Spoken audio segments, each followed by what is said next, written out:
अतिशय चांगले सुशिक्षित सगळे उमेदवार दिलेत.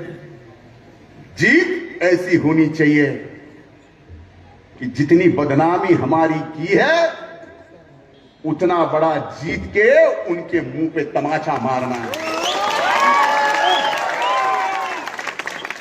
लोकशाहीमध्ये उत्तर एवढंच असतं.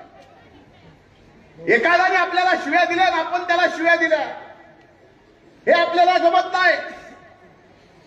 काही जण आणखीन मला शिव्या देतात. एक तर सकाळी 9 वाजता ज्यावेळेस भोंग्यात आलो माझ्यावरच आणखी नाही म्हटलं घेऊन जा म्हणलं तरी ऐका ना. एवढ्यात भांडण मिटो बाबा घेऊन जा. म्हणजे एक व्यक्ती आणि त्या व्यक्तीला किती जणांनी फक्त राजकारणातूनच नाही तर जीवनातून उठवायचा प्रयत्न केला. पण मी हललो नाही, मी घाबरलो नाही. आजारी पडलो, मरता मरता 2दा वाचलो.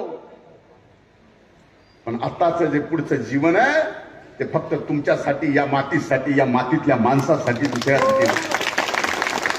आणि असे बदनाम करणारे जेवढे आहेत त्यांना उत्तर फक्त लोकशाहीमधून द्यावं लागतं.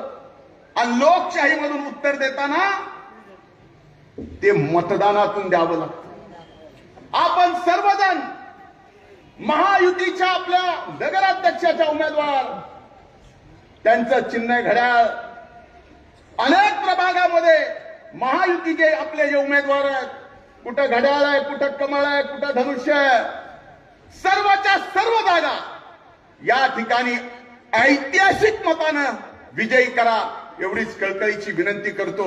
आणि शेवटी एवढंच सांगतो, तुमचे माझ्यावर एवढे उपकार आहेत, आमच्या कुटुंबावर एवढे उपकार आहेत, त्या उपकाराची परतफेड आम्ही आमच्या अंगावरच्या कातड्याची जोडी करून जरी तुम्हाला घातली तर भेटू शकत नाही. पण आमच्यासारखे सेवेकरी कायम सेवेला राहू द्या हीच शेवटी विनंती करतो. महायुतीला ऐतिहासिक विजय द्या. खूप खूप धन्यवाद. जय हिंद, जय महाराष्ट्र. मी आदरणीय पंकजाताईला विनंती करतो की आपण आजच्या या जाहीर सभेला संबोधित करावं.